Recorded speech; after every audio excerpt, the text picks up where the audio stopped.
Биылғы жылы еліміздің жетекші аграрлық жоғары оқу орны саналатын Қазақ ұлттық аграрлық университеті 90 жылдық мерейтойын атап өтпекші.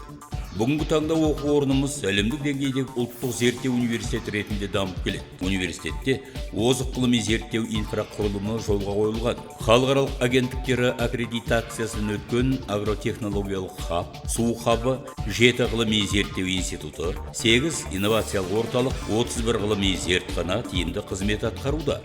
Нақты ғылыми жобалар негізінде құрылған 18 халықаралық зерттеу орталықтары белсенді жұмыс атқарып келеді. Қазақ-Жапон инновациялық орталығының құрамына электрондық микроскопия, микробиологиялық қауіпсіздік, жасыл биотехнология және жасушалық инженерия, тағам және экологиялық қауіпсіздігі зертханалары кіреді. Бұл зертханаларда университет ғалымдары гендік модификациялық азық-түліктерді, ауыр металдарды, микотоксиндерді, пестицидтердің қалдық мөлшерін, антибиотиктерді және басқа да ксенобиотектерді, сонымен қатар тағам өнімдері мен шикізат сапасының микробиологиялық көрсеткіштерін анықтау бойынша зерттеу жұмыстарын жүргізеді. Тағам өнімдері технологиялары және сапасы инновациялық орталығында тағам өнімдерін өндірудің жаңа технологиялары дайындалады. Оның құрамына шикізаттың физика-химиялық және реологиялық талдауы мен тағам өнімдері технологиялары зертханалары кіреді. Сондай-ақ нан, тоқаш және кондитерлік өнімдерін, шұжық және сүт өнімдерін өндіруге арналған шағын цехтар жұмыс істейді. Бұл цехтарда шикізаттан бастап дайын өнімге дейінгі технологиялық кезеңдері қамтылған. Өнімдердің сапасының КССП, халал және басқа да стандарттарға сәйкестігі де толықтай тексеріледі. Ғалымдарымыз сүт қышқылды пробиотикалық өнімдерді, сүт қышқылды өнімдерді өндіруге қажетті ашытқының жаңа технологияларын әзірлеп, сүт қышқылды бактериялар негізінде жасалған экологиялық таза өнімді игерді. Қазақстан Корей инновациялық орталығы ауыл шаруашылығы дақылдарын жылыжайда өсіру бойынша тренингтік орталық болып табылады. Университетіміздің оқу өндіріс шаруашылығында жыл сайын 400-450 тонна көкөніс өндіретін ақылды жылыжай құрылысы да басталып кетті. Ең озық инновациялық технологияларды іздестіріп, трансферттеу үшін Қазақстанның және Орта Азияның су шаруашылығы ғалымдарын жұмылдыруды, сонымен бірге су ресурстарын тиімді басқару мәселелерін шешудің жаңа жолдарын қарастыруды басты мақсат тұтатын су хабы белсенді қызмет атқаруда.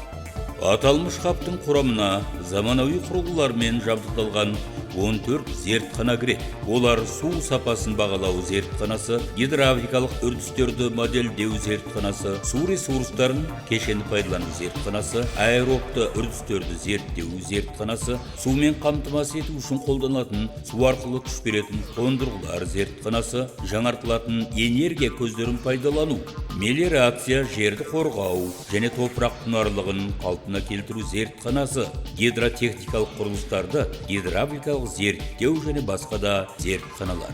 Тұрақты егін шаруашылығы зерттеу орталығын жабдықтау, егістіктегі мәселелерді ұшқышсыз ұшатын аппарат пен роботталған алаңдардың көмегімен санаулы минуттарда бағалауға және фермерге дәйекті ұсыныс беруге мүмкіндік жасайды. Табиғи ресурстар мен агроэкожүйенің тұрақты дамуын басқаратын зертхана іске қосылған. Интенсивті бақ Қазақстан Нидерланды зерттеу орталығы бір топ Нидерланд компанияларымен бірге құрылған. Университеттің оқу өндірістік шаруашылығында жеміс көкөніс дақылдарының 50-ден астам сұрып түрлері голландиялық технологиямен отырғызылды. Сондай-ақ тамшылап суарылатын жеміс көшеті салынды. Вакцинология халықаралық зерттеу орталығы Огайо штатының университеті және вакцин биотехнологиялық австралиялық компаниялары сынды шетелдік серіктестермен бірлесіп жұмыс істеп келеді. Орталық ғалымдары COVID-19 коронавирусіне қарсы қауіпсіз және тиімділігі жоғары нановакцина шығарумен айналысуда. Қазіргі уақытта интраназальді қолдануға болатын COVID-19 коронавирусына қарсы қауіпсіз және тиімділігі жоғары нановакцина әзірленді.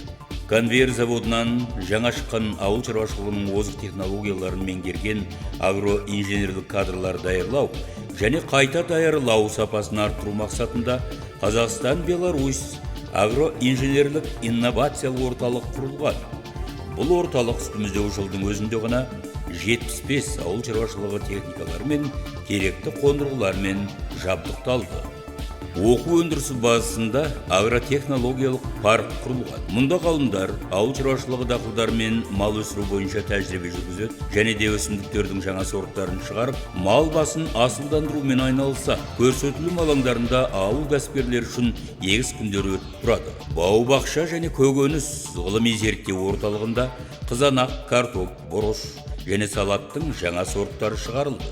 Жеміс көкөніс шаруашылығындағы инновациялық агротехнологиялардың трансферті және бейімделу жүргізілуде.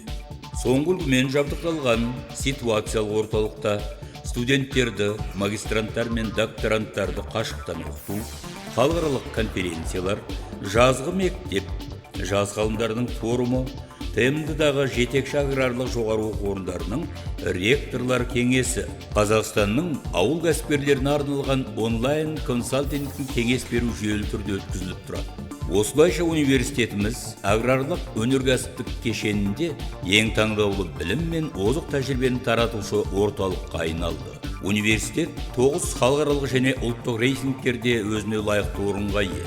Соңғы жылдың өзінде оқу орнымыз QS 2021 әлемнің ең озық университеттерінің рейтингінде былтырғымен салыстырғанда 60 орынға көтеріліп, 591 орынды иеленді.